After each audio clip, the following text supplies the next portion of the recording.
Nessa última parte, eu não vou usar slides. Eu queria usar um texto da Bíblia para chamar a atenção de algo que eu fui muito enriquecido com isso, e eu espero que você seja também, porque nos dá algumas perspectivas.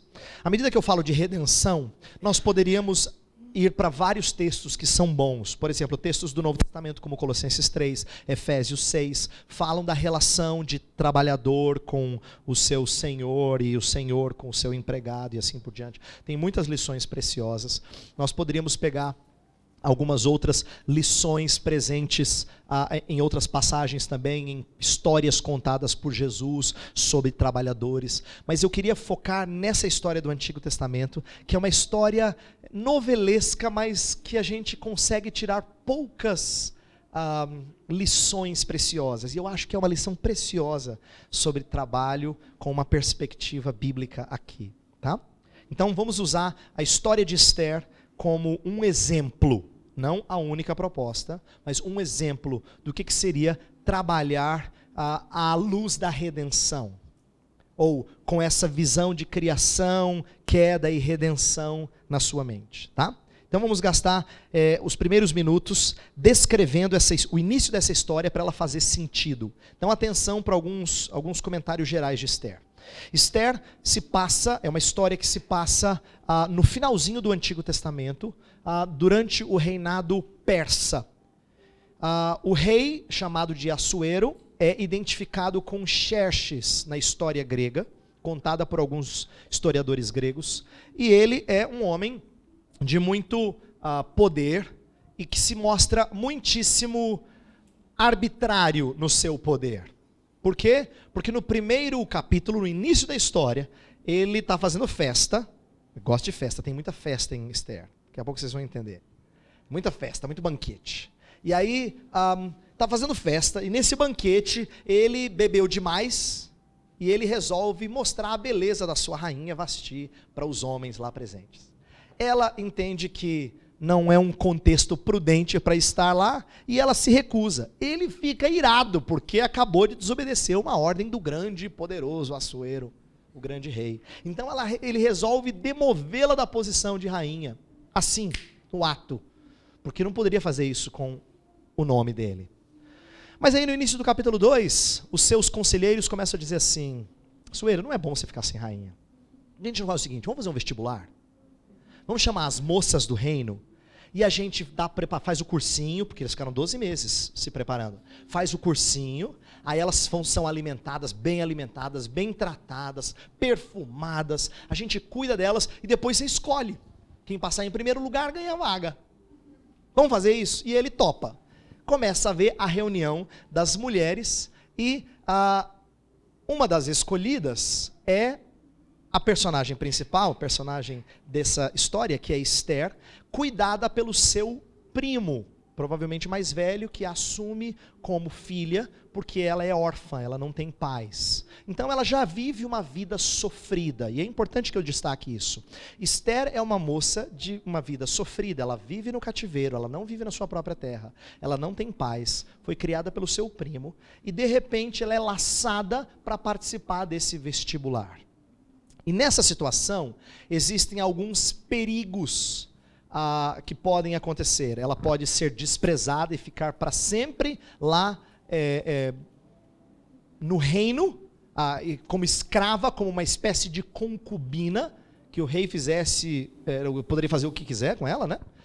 Ou ela poderia se tornar rainha, mas mesmo rainha, que seria a melhor das situações, ainda assim envolve transgressão da lei de Deus. Por quê? Porque Deus havia proibido no livro de Deuteronômio capítulo 7 que homens judeus não deveriam contrair núpcias com mulheres de outros reinos, para que não houvesse idolatria. Então, por razões espirituais é que Deus proibira isso. Pois bem, essa moça iria se casar, na melhor das hipóteses, se ela não fosse lançada como escrava e colocada no palácio para ficar para sempre lá, ela seria rainha, mas rainha envolvia casar-se com um homem que não temia o Senhor. Portanto, ela tem uma situação difícil, e Mordecai traz uma proposta. Mordecai, que é o primo que cuida dela, traz uma proposta que já é o início da dicotomia que eu falei no começo, na primeira parte.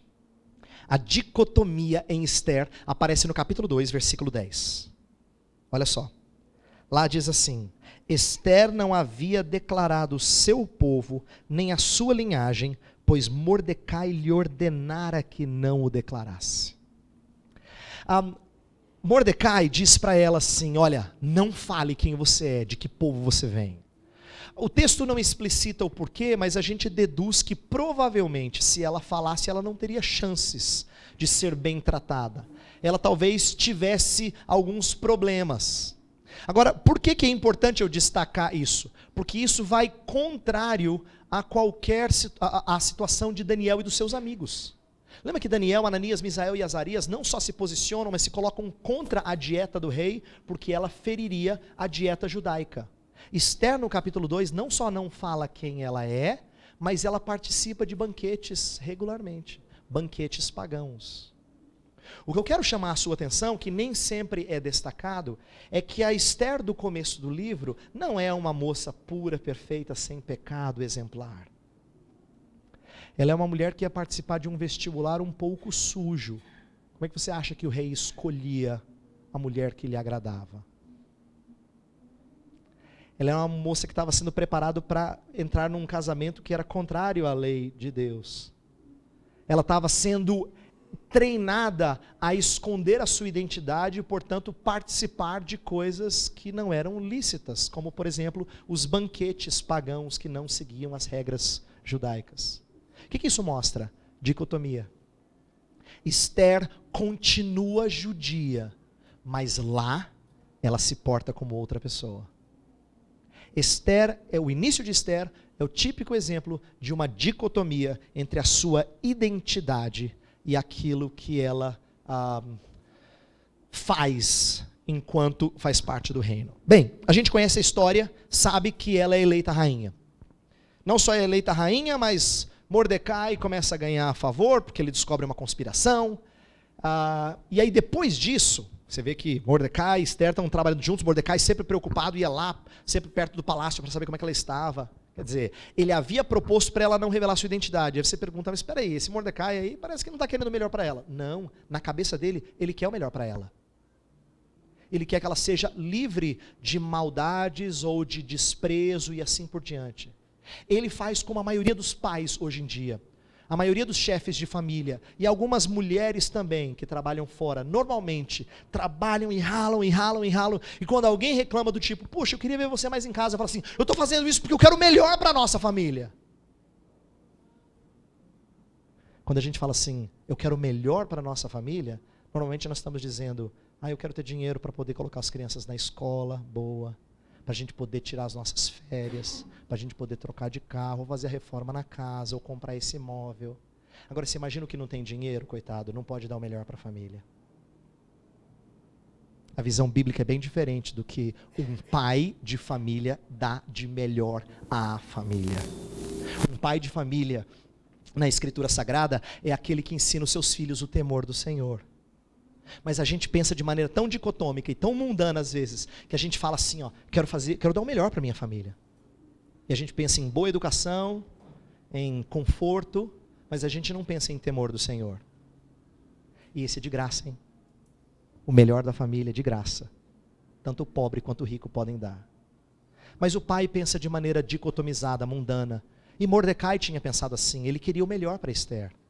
Ele queria que ela tivesse as regalias e não mais voltasse à vida sofrida dela. É isso que ele queria. Então ele pensa de maneira dicotomizada e Esther também. Só que uma coisa acontece que vai mudar essa história. Surge um tal de Amã. Amã é o homem que recebe poder do rei e por não ter Mordecai se curvando diante dele, ele não só descobre que Mordecai é judeu e que os judeus não se curvavam diante de outros deuses, mas resolve apertar esse povo. Então Amã promove, com a anuência do rei, um decreto no império de que as pessoas, os judeus, seriam perseguidos se não se curvassem. Eles seriam alvo de perseguição, e aí começa a haver um rebuliço só. Todo mundo preocupado, diz que há choro, gente vestindo pano de saco, uma tristeza, um lamento profundo entre os judeus. E aí Mordecai fala assim, Esther, vou falar com Esther. vai até Esther, mas ele não pode falar diretamente com ela. Ele é um mero cativo, ela é rainha.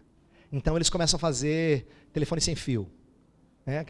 Manda correio, né? O pombo correio. Aí vai alguém, chega à beira do palácio, fala com Mordecai, vai lá falar com Esther, e vai e volta. E começa então a conversa entre eles. E no capítulo 4, a gente tem um insight muito interessante sobre como é que as coisas vão mudar na cabeça de Mordecai e de Esther. Vá para o capítulo 4, eu quero ler a partir do verso 13. Antes de ler o verso 13, Mordecai chega para Esther e fala assim: Esther, você tem que falar com o rei. Deve ter dado uma risada assim. Você está brincando comigo? Você sabia que quem vai diante do rei sem ser chamado por ele é passível de morte? Isso vale até para mim, Mordecai. E aí, diante dessa resposta da Esther, que a Esther entende da diplomacia no palácio, olha só o que Mordecai diz no verso 13. Então lhes disse Mordecai que respondessem a Esther: não imagines que por estares na casa do rei, só tu escaparás entre todos os judeus. Porque se de todo te calares agora, de outra parte se levantará para os judeus socorro e livramento, mas tu e a casa de teu pai perecereis. E quem sabe se para conjuntura como esta é que foste elevada a rainha. Olha só, Mordecai chega para os servos que vão levar a palavra a Esther e fala assim: olha, não pense que você vai escapar. Se você não fizer o que eu estou te falando, uma hora vai chegar, a morte vai chegar até você. Vão descobrir que você é judia e você vai acabar sofrendo com isso.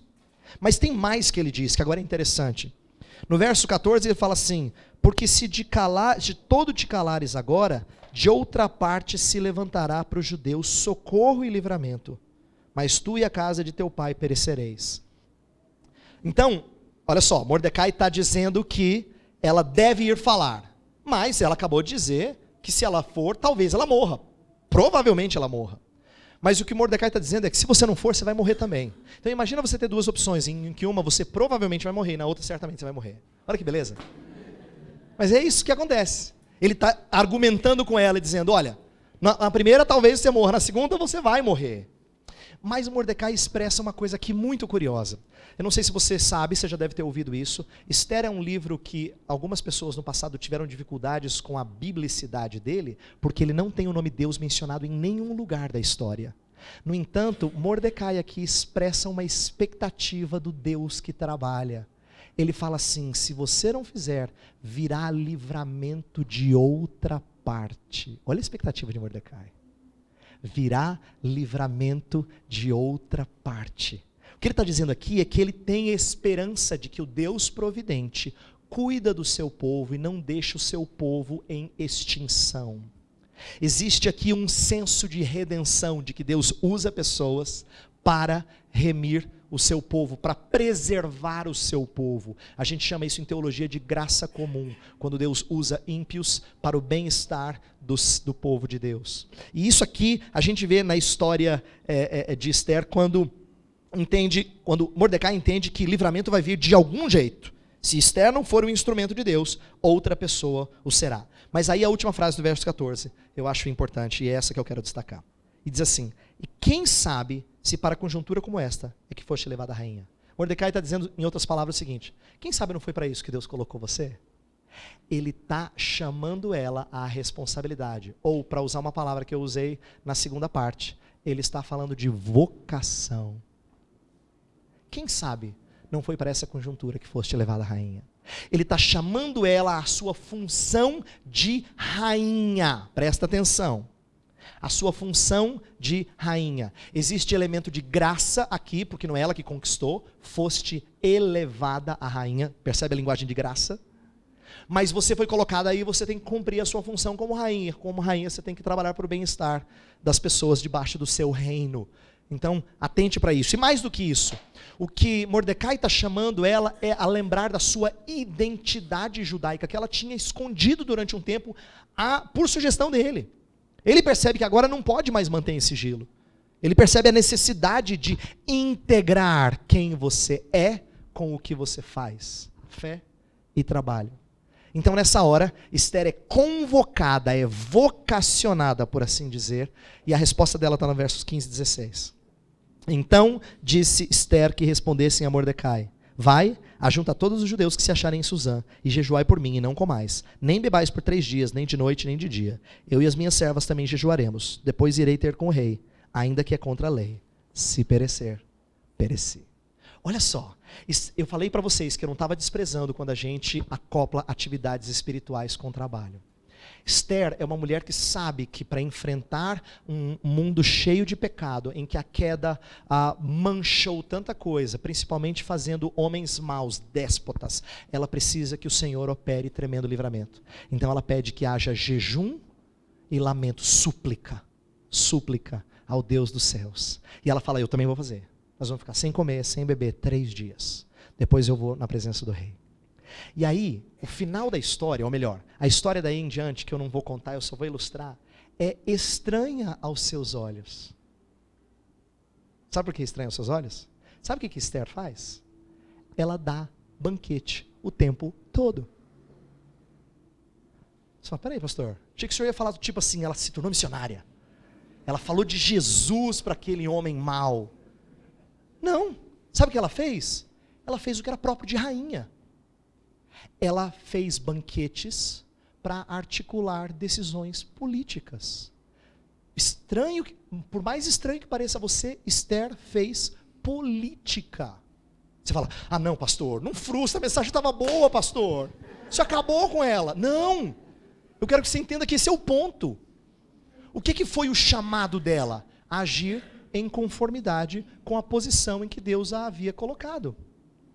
Então, Esther, age em conformidade com a posição em que Deus te colocou. E ela faz isso. O resto da história de Esther, ela faz banquetes e planeja como livrar o povo de uma perseguição injusta. Por que eu quis contar essa história? Eu vou encerrar agora. Eu quis que vocês entendessem, apenas através de uma história que aos nossos olhos não parece ter qualquer coisa a ver com fé e trabalho, como Deus está mostrando a importância de a gente integrar tudo na vida, pensar até as atividades mais corriqueiras à luz da cosmovisão cristã.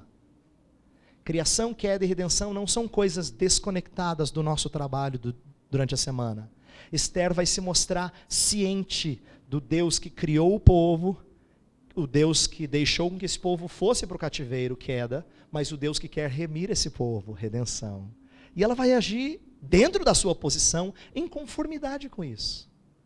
Então ela é apenas um exemplo nas histórias bíblicas, nas passagens bíblicas, sobre como voltarmos a resgatar nossa identidade à luz para dentro do trabalho, isto é, à luz das escrituras para dentro da atividade do trabalho. Minha oração é que você comece a pensar nessas coisas. Eu não tenho a expectativa de que minha palavra hoje tenha mudado você radicalmente.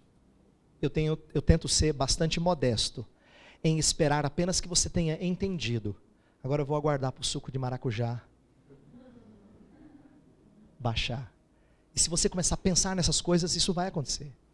Se você começar a ponderar sobre elas, a meditar sobre elas, a conversar com outros crentes sobre elas, eu creio que algumas coisas vão começar a fazer sentido e você pode mudar não só suas atividades profissionais, mas inclusive como outros ao seu redor têm trabalhado ou têm olhado para trabalho. Quero orar e depois eu vou retornar a palavra para o Ronaldo. Senhor Deus, nós temos diante de nós um desafio tremendo de sermos trabalhadores conforme os padrões da Tua palavra. A razão desse ser um desafio tremendo é porque nós não ouvimos muito a esse respeito. E também nós vivemos num mundo mau que não trabalha conforme as Tuas ordenanças. Portanto, temos muitos desafios e pouca instrução e pouca orientação. A nossa oração nessa manhã é que o Senhor abençoe os que ouviram essa palavra, de tal forma que não só compreendam o que foi dito, mas meditem sobre o que foi dito, de tal forma que produzam ainda mais conexões e ideias e aplicações dessa cosmovisão cristã aplicada ao trabalho. Senhor, há pessoas de várias profissões aqui presentes, com contextos diferentes. O Senhor pode usar cada um dentro da sua área, ensinando outros crentes como pensar o que faz à luz do que nós somos. Pedimos isso, porque porque essa é uma coisa difícil aos nossos olhos. Mas nós podemos isso com a tua ajuda, com o teu auxílio. Rogamos essas coisas no nome de Jesus. Amém.